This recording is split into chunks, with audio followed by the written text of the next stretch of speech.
आज के इस सेगमेंट में हम लोग डिस्कस करेंगे gravitational potential and field due to a spherical shell, यानी गोलीय कोश के द्वारा गुरुत्वीय विभव तथा गुरुत्वीय क्षेत्र की तीव्रता। अब यहाँ पे एक चीज आप ध्यान देंगे कि ये सॉलिड स्फेयर नहीं है, स्फेरिकल सेल है। सॉलिड स्फेयर का केस हम लोग नेक्स्ट लेक्चर में करेंगे। तो स्फेरिकल सेल का मतलब ये हुआ कि ये बीच में से खोखला होगा और इसका जो भी मास होगा ये इसके आउटर मटेरियल में कंसंट्रेटेड होगा, चाहे जिस भी मटेरियल का ये बना हो। तो ऐसे में हम लोग यहाँ पे एक पॉइंट वाई है। अब ये जो पॉइंट वाई है ये इस गोलीय कोश यानी स्फेरिकल सेल के बाहर भी हो सकता है, इसके सरफेस पे भी हो सकता है और इसके इंटरनल पॉइंट पे भी हो सकता है। ये तीनों केस हम लोग डिस्कस करेंगे। तो इन तीनों केस में हम लोग ग्रेविटेशनल पोटेंशियल, ग्रेविटेशनल फील्ड की हम लोग वैल्यू निकालेंगे। तो यहाँ पे सबसे पहले एक क्वेश्चन आपके दिमाग में आना चाहिए कि ये जो पिछले लेक्चर्स में हमने पढ़ा था कि जो ग्रेविटेशनल पोटेंशियल होता है उसकी वैल्यू -Gm/r होता है, क्या ये डायरेक्ट फार्मूला यहाँ पे यूज़ नहीं कर सकते? क्या प्रॉब्लम होगी? देखिए ये जो फॉर्मूले हैं ये फॉर्मूले पॉइंट मास के लिए एप्लीकेबल होते हैं। यहाँ तक कि ये जो डायरेक्ट जो फील्ड वाला होता है ग्रेविटेशनल फील्ड, यहाँ तक कि जो हम लोग न्यूटन्स लॉ का जो फॉर्मूला होता है, ये सभी फॉर्मूले पॉइंट मास के लिए एप्लीकेबल होते हैं। यानी ऐसे केसेस में एप्लीकेबल होते हैं जहाँ पे टोटल मास किसी पर्टिकुलर पॉइंट पे कंसंट्रेटेड हो, तभी हम ये डायरेक्ट फार्मूला यूज कर सकते हैं। अब यहाँ पे ये जो स्फेरिकल सेल है इसका टोटल मास किसी पॉइंट पे कंसंट्रेटेड नहीं है, बल्कि इसके पूरे डायमेंशन में यहाँ आउटर पार्ट पे डिस्ट्रीब्यूटेड है। तो ऐसे में हम डायरेक्ट फार्मूले का यूज़ नहीं कर सकते। तो हम क्या करेंगे, एक छोटा सा इसका सेल कट करेंगे। जैसे ये पूरा का पूरा गोला है तो एक छोटा सा एलिमेंट्री सेल कट करेंगे। अब एलिमेंट्री सेल कट करने का मतलब ये नहीं हुआ कि हम उसको एकदम काट के अलग कर देंगे, नहीं, हम लोग उसी में एज्यूम करेंगे कि एक छोटा सा एलिमेंट्री सेल है। अब ये सेल आपको रिंग नुमा दिखाई देगा जब आप इसको कट करेंगे।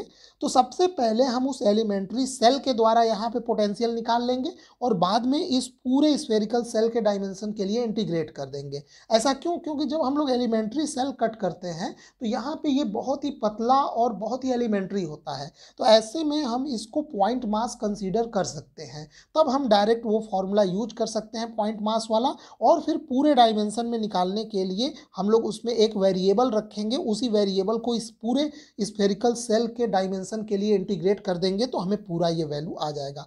अब आपके दिमाग में ये फिट हो जाना चाहिए कि हम लोग कौन सा स्टेप फॉलो करने वाले हैं। तो सबसे पहले ये डायग्राम समझ लीजिए, फिर उसके बाद मैं बता रहा हूँ पूरा का पूरा स्टेप। तो स्फेरिकल सेल तो हमने ये बता दिया, जितना पार्ट हमने रेड किया है। इसका रेडियस है r। अब इसका सेंटर है यहाँ पे O। अब इस सेंटर से कोई स्मॉल r पॉइंट दूरी पे एक पॉइंट है y। इसी पर्टिकुलर y पॉइंट पे हमें ग्रेविटेशनल पोटेंशियल और फील्ड हमें निकालना है। अब हम क्या करते हैं, एक हमने ये यहाँ पे आर्बिट्रेरी एक सेल कट किया। अब ये जो सेल हमने कट किया, इस सेल की यहाँ y से दूरी है स्मॉल x। ठीक है, ध्यान रहे सेंटर से ये y पॉइंट की दूरी थी r, लेकिन इस एलिमेंट्री सेल से ये जो दूरी है ये है x, यानी यहाँ x दूरी पे हमने ये स्फेरिकल सेल कट किया है। अब यहाँ पे कुछ हम लोग ये ज्योमेट्री देख लीजिएगा। यहाँ पे ये जो C पॉइंट है ये ये जो स्फेरिकल सेल है इसके आउटर पार्ट पे है। N आप समझ रहे हैं कहाँ पे है, N जहाँ पे ये PNS ये जो सेल हमने कट किया है एलिमेंट्री, इसके बाउंड्री पे है। अब यहाँ पे P और R क्या है, P से R तक की दूरी इस सेल की, एलिमेंट्री सेल, ध्यान रहे ये जितना पार्ट डैश है ये एलिमेंट्री सेल हम इसको बोलेंगे और इसकी मोटाई है PR। अब यहाँ से ये हम एक ज्योमेट्री ड्रॉ करते हैं कि O से ये R जो है वो थीटा एंगल पे एक हमने रेडियस ड्रॉ किया, इसकी भी दूरी ये R ही होगी। और यहाँ पे O से एक P को मिलाने वाला भी हमने ये वेक्टर ड्रॉ किया, उसकी भी दूरी R होगी। अब यहाँ पे ये थीटा हो गया और ये इनके बीच का ये एंगल हो गया d थीटा। मतलब आप जरा एक चीज़ ये समझिए, ये जो P से R तक का जो इसकी मोटाई है एलिमेंट्री सेल की, ये एक आर्क बनाएगा, एक चाप बनाएगा, और ये चाप जिस एंगल पे है यहाँ पे डी थीटा। मतलब आप जैसे ऐसे समझिए, ये एक छोटा सा चाप हो गया, ये है पॉइंट P और ये है पॉइंट R। अब ये जो जहाँ पे मिल रहा है, जहाँ पे ये सेंटर, तो ये एंगल है डी थीटा। अब आप समझ रहे हैं, ऐसा हम लोग इसलिए कर रहे हैं ताकि इस एलिमेंट्री सेल की मोटाई हम लोग डी थीटा के टर्म्स में निकाल सके। ठीक है, अभी इसका आगे जरूरत पड़ेगा। तो अब आप लोग ये समझ गए। तो हमें सबसे पहले इस एलिमेंट्री जो सेल हमने कट किया है, हमें इसका मास निकालना है। चलिए आगे बढ़ते हैं। अब इसमें भी हमने आपको बताया था, सबसे पहले हम ग्रेविटेशनल पोटेंशियल कैलकुलेट करेंगे और इसमें भी केस फर्स्ट यानी आउटसाइड द सेल, यानी जब ये y जो पॉइंट है ये इस सेल के बाहर हो, तो ऐसे में जो स्मॉल r है वो ग्रेटर देन कैपिटल R होगा। कैपिटल R इस स्फेरिकल सेल का रेडियस है। तो हम लोग क्या करते हैं, consider a spherical shell of radius r and total mass m। If rho is the sigma is the mass per unit surface area, then total mass equal to this. देखिए हम लोग मान लेते हैं कि ये जो स्फेरिकल सेल है इसका सरफेस जो मास पर यूनिट सरफेस एरिया है, जिसको हम लोग कह सकते हैं द्रव्यमान का मास पर यूनिट सरफेस एरिया। जैसे हम लोग चार्ज के केस में जिसको हम लोग कह सकते हैं जो एरिया पे जो चार्ज डिस्ट्रीब्यूटेड होता है, एक होता है वॉल्यूम चार्ज डेंसिटी, एक होता है सरफेस चार्ज डेंसिटी। तो यहाँ पे ये सरफेस से संबंधित है, लेकिन यहाँ चार्ज नहीं है, यहाँ मास है। यानी इसके सरफेस के में जो मास डिस्ट्रीब्यूटेड है तो पर यूनिट एरिया में कितना मास है, यानी एक प्रकार का ये मास डेंसिटी ही है, बट यहाँ पे पूरे वॉल्यूम में नहीं, केवल सरफेस में देखा जा रहा है। यानी एकांक क्षेत्रफल का द्रव्यमान कितना है, वो है सिग्मा। समझ पा रहे हैं आप? तो अगर पर यूनिट सरफेस एरिया का मास है सिग्मा, तो टोटल सरफेस एरिया का मास कितना हो जाएगा? तो इसका टोटल सरफेस एरिया होगा 4 पाई r स्क्वायर। अब इसमें मास पर यूनिट एरिया का हम लोग मल्टीप्लाई कर देंगे सिग्मा, तो ये टोटल मास आ जाएगा। आप समझ रहे हैं ना? जैसे एकांक क्षेत्रफल का द्रव्यमान है सिग्मा, तो पूरे क्षेत्रफल का द्रव्यमान कितना हो जाएगा, उस सिग्मा में पूरे क्षेत्रफल का गुणा कर दीजिए। और ये स्फेरिकल सेल का जो सरफेस एरिया होगा, इसका पृष्ठीय क्षेत्रफल वो होता है 4 पाई r स्क्वायर। तो यहाँ से हमें मास निकल गया, इसका अभी जरूरत पड़ेगा। अब उसके बाद यहाँ पे हमें अब स्फेरिकल सेल का मास चाहिए। तो इसके लिए हम यहाँ पे कुछ पैरामीटर लिख रहे हैं, आप इसको ध्यान से समझिए। Consider an elementary ring shape PQRS, वो एलिमेंट्री रिंग शेप सेल है जिसका रेडियस क्या है, r sin थीटा। अब इसका ध्यान दीजिए, इसका रेडियस मैं ये बात कर रहा हूँ, ये यहाँ पे ये वाला, ये इसका रेडियस हो गया n से लेके r, और वो क्या होगा, क्योंकि ये रेडियस r है तो ये r sin थीटा हो जाएगा। इसी प्रकार O से लेके n तक की दूरी हो जाएगी r cos थीटा यहाँ पे, लेकिन उसकी जरूरत नहीं है, केवल हमें इसका रेडियस का जरूरत है r sin थीटा। तो इसका सरकमफेरेंस यानी ये जो रिंग नुमा एक ये बना हुआ है ये सेल, इसका परिधि कितना हो जाएगा, परिधि होगा 2 पाई और इसका रेडियस है r sin थीटा। और इसका मोटाई कितना है PR, वो है r इंटू डी थीटा, ये वाली मोटाई। ये कैसे निकलेगा, PR इसका चाप है, तो कोण बराबर चाप बटे त्रिज्या होता है। डी थीटा बराबर चाप PR बटे त्रिज्या इसका r ही है, तो PR यानी इसका चाप PR इक्वल टू हो जाएगा r इंटू डी थीटा। ये सब हम लोग इसलिए कर रहे हैं ताकि हम लोग इसका एरिया निकाल सकें, क्योंकि हमें इसका मास चाहिए। तो हमें इसका अब mass of this elementary ring, तो इसका मास क्या हो गया, इस रिंग का area into mass per unit area. अब इस रिंग का एरिया कैसे निकालेंगे, हमने देखिए अगर ये जो रिंग है, ध्यान दीजिएगा, अब इसको 3D में बनाना तो मुश्किल है। मान लीजिए ये इस प्रकार का ये रिंग है, इसका सरकमफेरेंस हमें परिधि पता है, परिधि हम लोग निकाल चुके हैं, और इसकी मोटाई भी पता है। तो हम क्या करते हैं, इसको बीच में से कट करके इसको फैला देते हैं। तो जब इसको फैलाएंगे तो ये पतला सा एक रिबन की तरह फैल जाएगा, और इसकी जो लंबाई होगी वो इसकी परिधि होगी, और इसकी जो मोटाई होगी वो इसका थिकनेस होगा। तो ऐसे में इसका एरिया क्या निकल जाएगा, लंबाई गुणा चौड़ाई, ठीक है, लेंथ। तो इसका परिधि गुणा मोटाई, तो परिधि है 2 पाई r sin थीटा और इसकी मोटाई है r इंटू डी थीटा, और इसमें हम सिग्मा का गुणा कर देंगे तो इसका मास आ जाएगा। अब समझ में आया आपको, मास ऑफ द रिंग क्या हुआ, उस रिंग का area into mass per unit area. जैसे हमने टोटल स्फेयर के केस में निकाला था कि टोटल स्फेरिकल सेल का area into mass per unit area, उसी प्रकार यहाँ पे एलिमेंट्री रिंग का area into that mass per unit area, वो रिंग का केवल मास आ गया। तो ये रिंग का मास आ गया। अब हम लोग वो फॉर्मूला डायरेक्ट लगाएंगे कि जो पोटेंशियल होता है वो क्या होता है, -gm/r। अब यहाँ पे एक बात समझिए, हम पहले पोटेंशियल निकालेंगे इस एलिमेंट्री सेल के द्वारा। तो इस एलिमेंट्री सेल की यहाँ तक की दूरी क्या है, x है। ठीक। तो मान लेते हैं इस एलिमेंट्री सेल के द्वारा जो स्मॉल पोटेंशियल है वो dV होगा, वो हो जाएगा माइनस जी और m केवल इस एलिमेंट्री सेल का भी हम मास रखेंगे जो कि हम निकाले हैं, और बटे यहाँ पे दूरी क्या है x, तो यही यहाँ पे निकाल के रख दिया गया है, माइनस जी मास इंटू रिंग बटे x। तो यहाँ पे ये टोटल इसका ये बड़ा सा मास हम रख देते हैं और ये बटे x, ये इक्वेशन 2 आ गया। ये सिर्फ और सिर्फ एलिमेंट्री रिंग या एलिमेंट्री स्फेरिकल सेल के द्वारा पोटेंशियल है। अब हमको निकालना है टोटल स्फेरिकल सेल के लिए, लेकिन हमें उससे पहले एक चीज करना होगा। यहाँ पे ये एक बात ध्यान दीजिए कि हमको यहाँ से ये जो x की वैल्यू है इसको हमें थीटा के टर्म्स में हमें रखना पड़ेगा।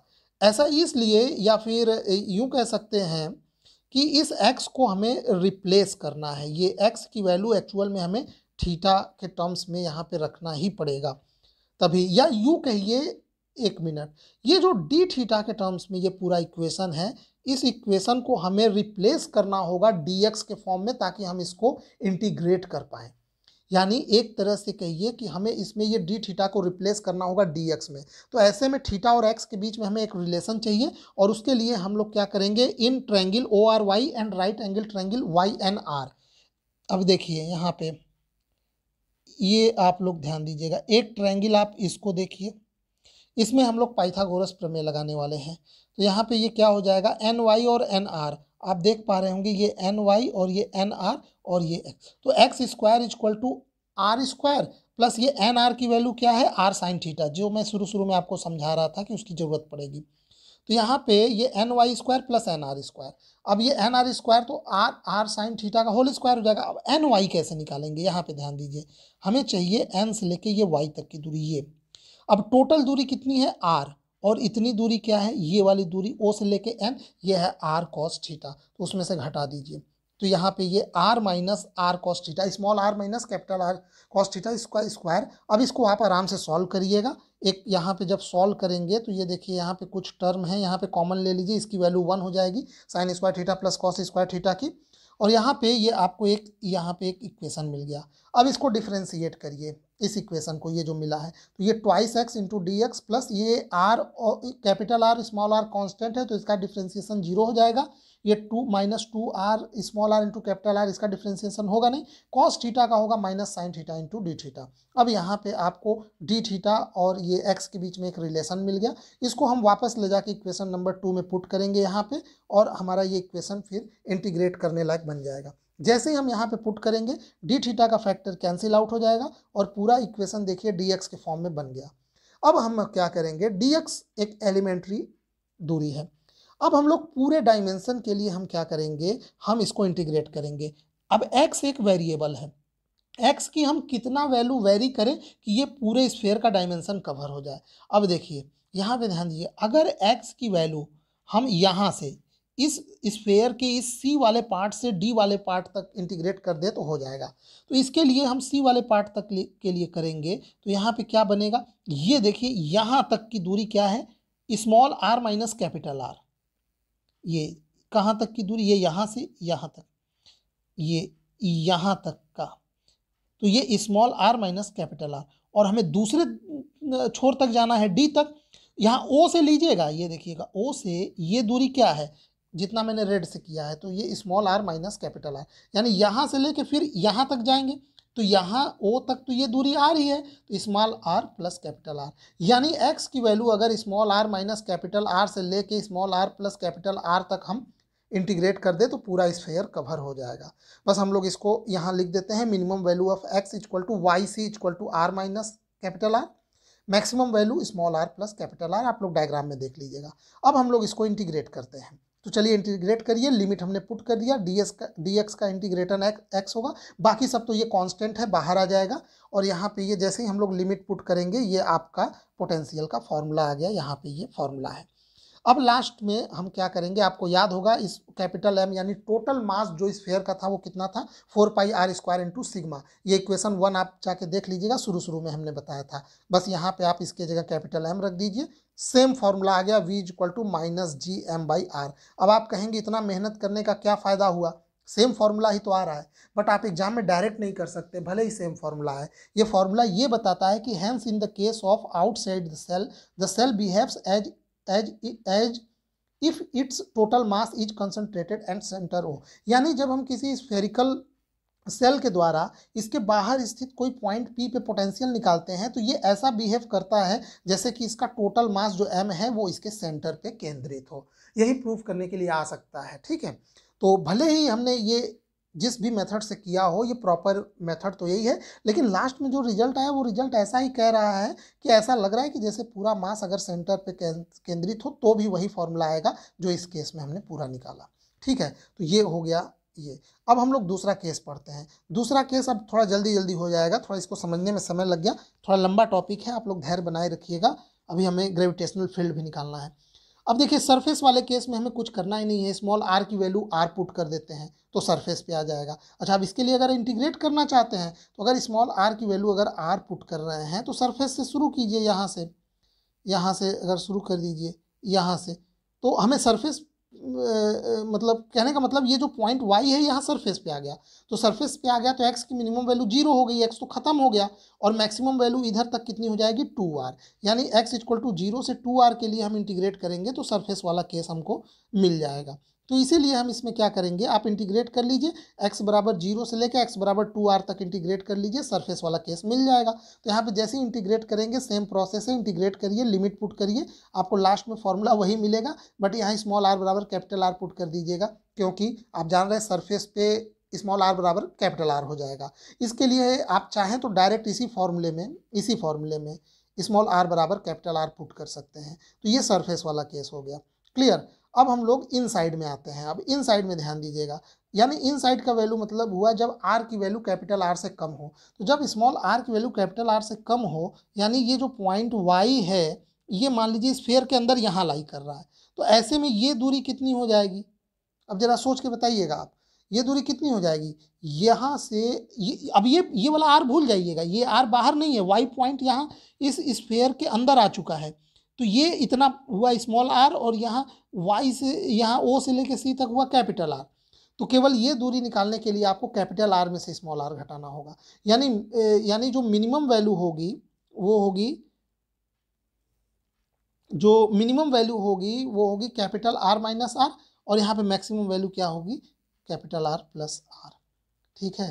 क्योंकि स्मॉल आर वो स्फीयर के अंदर आ चुका है और स्मॉल आर कैपिटल आर से छोटा है, तो minimum value capital R minus small r और maximum value capital R plus r. Same process, integrate कर दीजिए और यहाँ पे इस केस में लिमिट पुट कर दीजिए, सॉल्व करिएगा, लिमिट रख के इसको सॉल्व करेंगे तो आप देखिए ये हमारा पोटेंशियल का वैल्यू आ गया यहाँ पे इन साइड।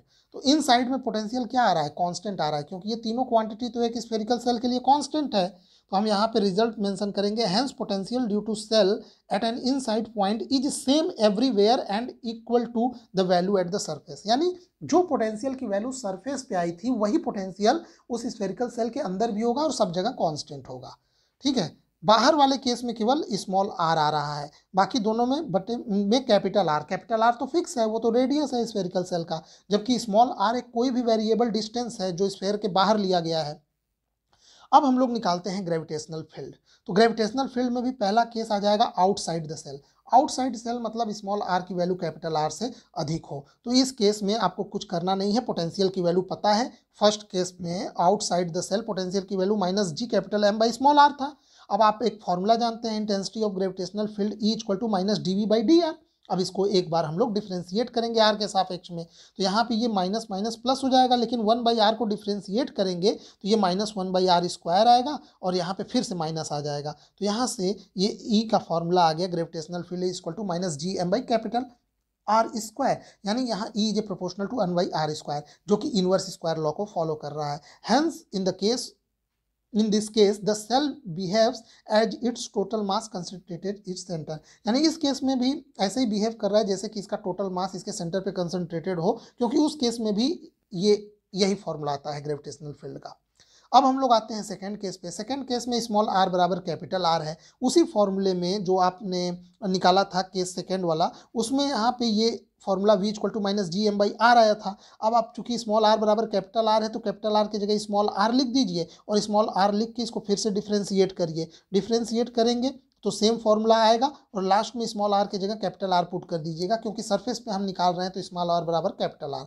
तो फॉर्मूला तो सेम ही आया है, यहाँ पे स्मॉल आर रहेगा और यहाँ पे क्या हो जाएगा कैपिटल आर जो कि उसका रेडियस है। ठीक है, यानी कांस्टेंट है आर, यहाँ पे तीनों क्वांटिटी कांस्टेंट है एक पर्टिकुलर स्फेरिकल सेल के लिए, which is constant everywhere on the surface of the cell.